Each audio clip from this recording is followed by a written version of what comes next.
Hello guys, so for today's video natin, mag-review po tayo ulit ng panibagong modem, ano. So ito naman yung PLDT Home Wi-Fi H155-382. Okay, so ito po yung model niya. Yan, papakita ko muna sa inyo. Okay, so nabili natin siya guys, same lang din dun sa H153-381 nung previous video natin, ano. So i-unbox natin to guys at i-review din natin kung ano ba yung kakayahan ng modem na ito. At i-compare natin siya dun sa ating H153 model kung alin nga ba ang mas sulit sa dalawa. Okay, so tutok lamang po kayo.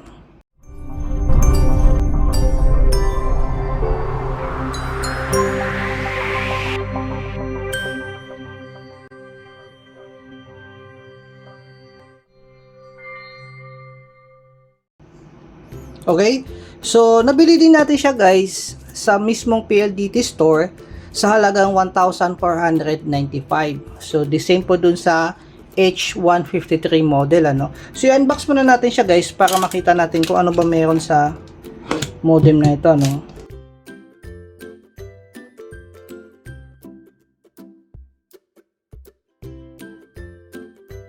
Okay, so dito nung una makikita natin syempre yung ating modem, ano. So ito yung modem niya guys. Similar sila dun sa previous model niya, no, yung H153 na pahaba, pataas siya. Okay, so ito lang may nabagong design niya, gaya nitong WPS button nasa harapan. So same pa rin, may LED light sa harap, status LED light, 4G LED light, tsaka yung 5G LED light niya. Okay, so dito naman sa kanyang baba, makikita natin yung kanyang SIM card. So dito din lagayan guys, ano. Yan. So nandito na yung SIM card niya guys, nakakabit na po.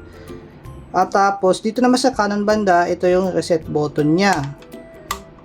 Okay, so sa likuran, andito yung ating port. So meron siyang isang LAN port, phone port, tapos yung power port.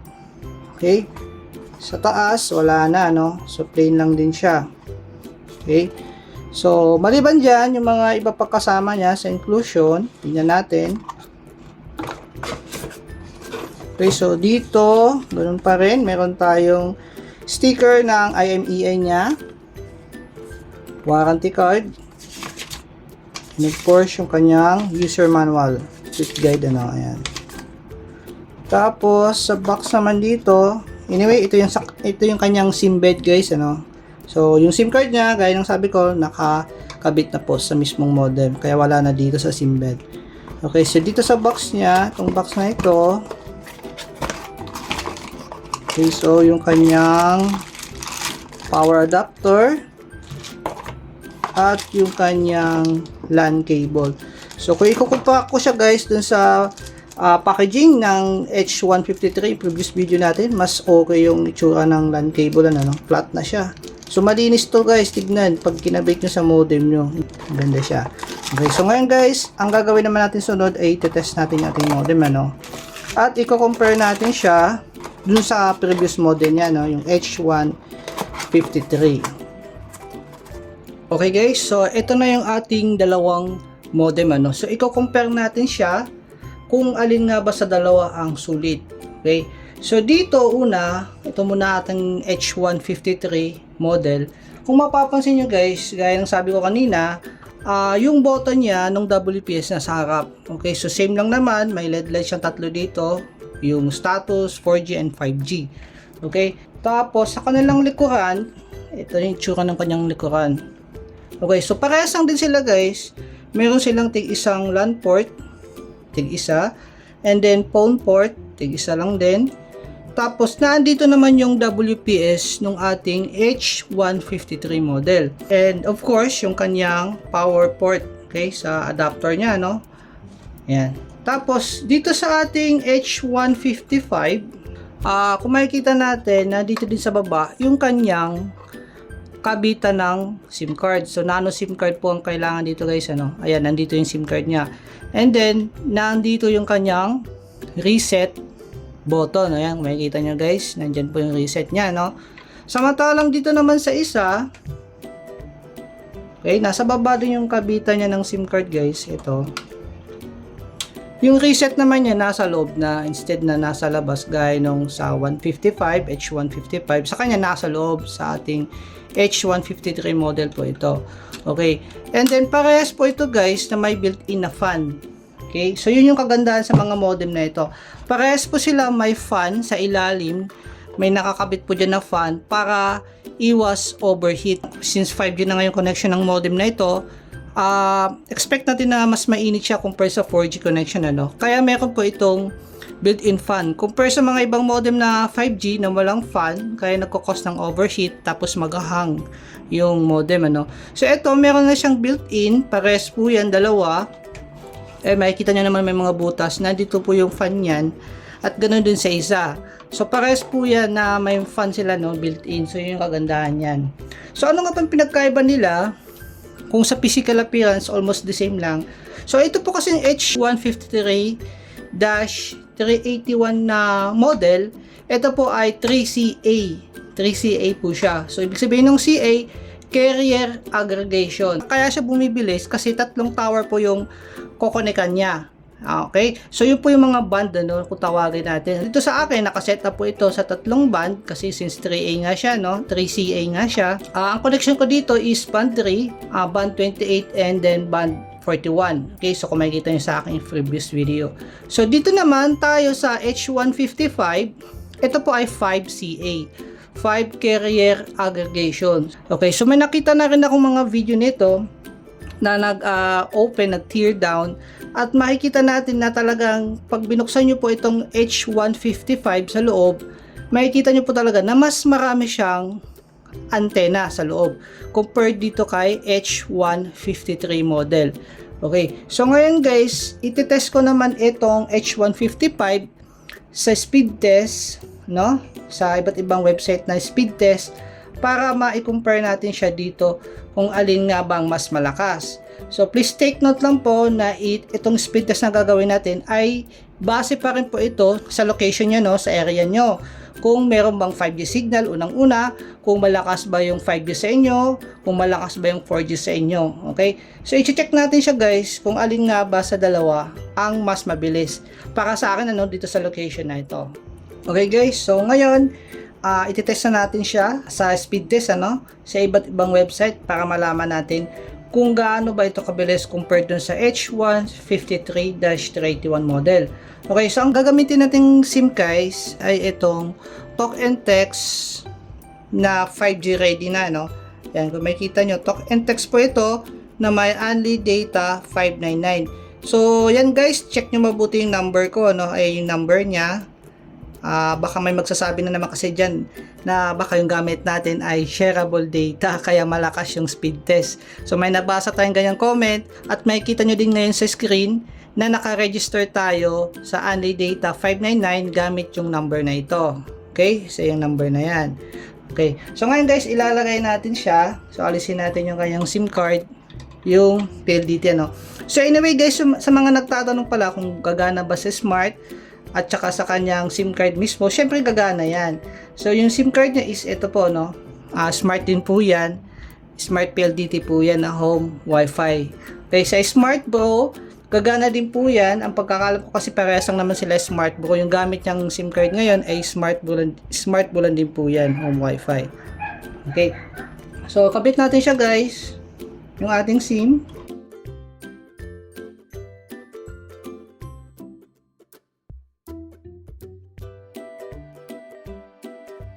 Okay, so ayan guys, na turn on na natin siya. So tingnan natin guys kung madedetect ba niya yung ating Talk and Text SIM card, ano. Okay, so ayan, kung makikita nyo guys, nakailaw na po siya lahat. So ibig sabihin po nito ay na-detect niya yung ating Talk and Text na SIM card. So patunay po yan na pwede siya sa Talk and Text at Smart, no? Basta Smart guys na mga SIM card, PLDT, Smart, Smart Bro, Talk and Text, pwede po yan. Okay, so ngayon guys, punta tayo sa ating computer para makita natin kung gaano ba ito kabilis para matest natin siya. Okay, so dito sa ating computer guys, ipapakita ko muna sa inyo kung ano yung itsura ng kanyang dashboard, ano. So kung mako-connect tayo sa ating kanyang dashboard, same na po yung IP address dun sa H153, ano. So mag-connect muna tayo guys sa kanya, no, sa wifi niya. Okay, so ito yan, ano, PLDT Home. Ayan, kung makikita nyo, DODC9. Okay, so password niya, sa ilalim na din po. Tingnan natin. Yan siya, no. Okay, so password niya is PLDT Home lang, ano. Okay, so yan, connected na po tayo. So ngayon punta tayo sa kanyang dashboard. Okay, so ito yung dashboard niya. So, default lang din po yan guys, PLDT, tapos yung password, PLDT Home. Okay, so palitan na natin, ano. Pinalitan ko na siya, yung password ko. Okay, so na-disconnect tayo guys, since na nagpalit tayo ng password. So, i-reconnect ko lang siya saglit. Okay, so connected na tayo ulit, ano. So, refresh ko lang ulit guys yung ating dashboard. Tapos login tayo ulit. Okay, so ganun na din guys, ano, yung itsura niya kanyang dashboard. Same na same lang din po dun sa isang model niya, yung H153-381. Okay, so kung makikita natin dito guys, ayan, naka 5G, so ibig sabihin nakasaga po tayo ng 5G signal at connected tayo, no, makikita nyo. So same lang po lahat yan sa network settings, Wi-Fi device, tools. And then sa advanced, na gaya nung sa isa, dito nyo lang din po makikita yung ibang mga settings ng inyong modem, ano. So ito yung model natin, H155-382. So kung gusto nyo baguhin yung band nyo, punta lang po kayo sa system settings. So mula sa system, punta ulit kayo sa system settings. And then, scroll down nyo lang baba, hanapin nyo po yung developers option. I-click nyo lang po ito, developers options. Tapos, manghihingi po ulit yan ng login details. So, i-login nyo lang po kung paano nyo nilagin yung dashboard nyo. Yan, okay? So, dito nyo na makikita guys, yung mga iba pang settings niya, no? At nandito na rin yung kanyang band selection, okay? So, ito yung band selection natin. So, sa akin, gagayahin ko lang guys, yung band na malakas sa akin, ano? Para patas. Kasi yung nakalak sa akin doon, band 3, band 28, tsaka band 41. So, pakita ko muna pala guys, bago yan, yung kanyang network mode. Okay, so same lang din po yan dun sa isa. Yan, mamimili ka lang network mode. Kung halimbawa, walang 5G talaga sa inyo, pwede nyo po i-lock yan sa 4G. Okay, magagamit nyo pa rin po yung modem sa 4G signal. So, pwede pa rin kayo mag-load ng mga promo data ni Smart, Andy data, pero naka 4G lang. Okay. So, sa akin, ang gagawin ko dito guys, SA plus NSA. So, ito yung settings dun sa isang modem ko. So, iparehas natin siya para makita talaga natin ang comparison kung ano yung pinagkaiba na nun, kung alin ba yung mas mabilis. So, save ko siya. Okay, success. So, i-go home ko lang siya guys, ano. I-check ko muna guys dito sa ating system, ano, dito sa device information, kung anong band tayo nakakonect. Okay, so yan, nakalagay lang dito, isa lang na ano niya, no, band 5. So, di ko alam bakit ito lang yung na-detect niya, no, na band dito sa area ko. So, babaguhin ko yan kasi ito lang naman yung na-detect niya, no. Wala siya na-detect na 5G. Okay, so pupunta ulit ako sa developers option. Tapos, pipili na ako ngayon ng band. Okay, so i-click ko lang tong band lock. Piliin ko band 3, band 28. Then sa 5G, pipiliin ko dyan is band 41. Okay? Ayan guys. Band 5 nag-connect siya, no? Di ko sure kung mabilis yan. Pero, ang gagawin ko ngayon, tatlong band muna. 3 CA muna tayo. 3 carrier aggregation. Kasi itetest ko pa, no? Kung mabilis ba, kung parehas ba ng bilis dun sa H153 model. Okay, so ayan na guys, na-lock ko na siya. So tignan natin ano kung ano ba niya, na bago ba. So yan guys, hindi niya ma-detect yung band 28, di ko alam bakit ano. So dalawang band lang yung na-detect niya sa akin dito sa location ko. So kahit na ginawa ko, nilock ko na siya sa band na yon. Pero i-try na rin natin guys, speed test. Okay, so dito na tayo sa Google Speed Test.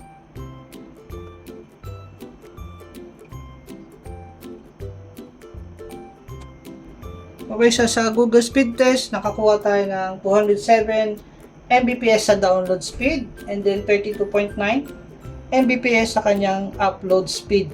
So, medyo mahina siya compared dun sa H153. Baka kasi dahil dun sa isang band na hindi ako makakonect sa kanya. Pero dun sa H153 kasi nakakakonect ako dun sa band 28. So, medyo mas mabilis na rin yan guys kung tutusin. Pero kung ikukumpara ka lang guys dun sa H153, mas lower siya dito sa akin sa area ko, itong model na ito. So ngayon i-try ko naman siya guys sa speed test ng Ookla. Okay, so go natin.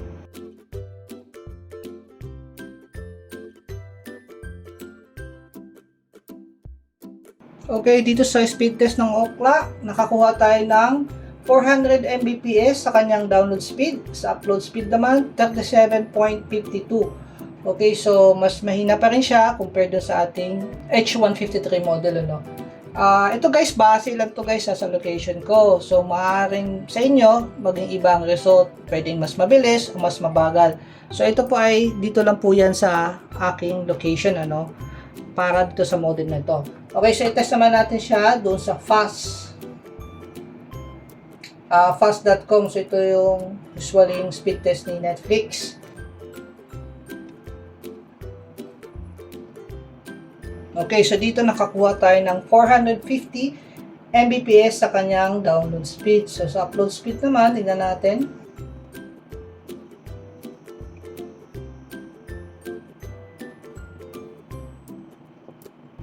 Okay, sa kanyang upload speed, nakakuha tayo ng 34 Mbps. So, kung mapapansin nyo, sa aking previous video, mas mabilis pa rin yung H153. Dito po sa aking location. So, maliban na lang kung sa inyo, iba yung result. Okay? So, yan guys yung ating actual speed test para sa H155-382 model ng PLDT Home Wi-Fi. Maaari pa po itong bumilis kung lalagyan nyo po ng external antenna. So, yung paglalagay sa external antenna guys, be sure na may idea tayo. May alam po tayo kung paano natin siya gagawin, Kasi kung wala, maaari pong masira yung ating modem. So, be sure may knowledge po kayo dyan kung paano nyo lalagyan ng antenna yan. So, pag nalagyan nyo na po yan ng external antenna, maaaring mas bibilis pa po yung speed test nyo dyan. Okay, so sa akin kasi, hindi makadetect ng band 28 to. Hindi niya makuha, So, maaaring mahina ang sagap niya sa band 28. Okay guys, so yun lang po yung ating quick review sa modem na ito para sa PLDT Home Wi-Fi 382 model. And sana po nagustuhan niyo yung video namin, and please don't forget to subscribe po sa aming YouTube channel para lagi po kayong updated sa mga upcoming videos namin. Thank you po for watching.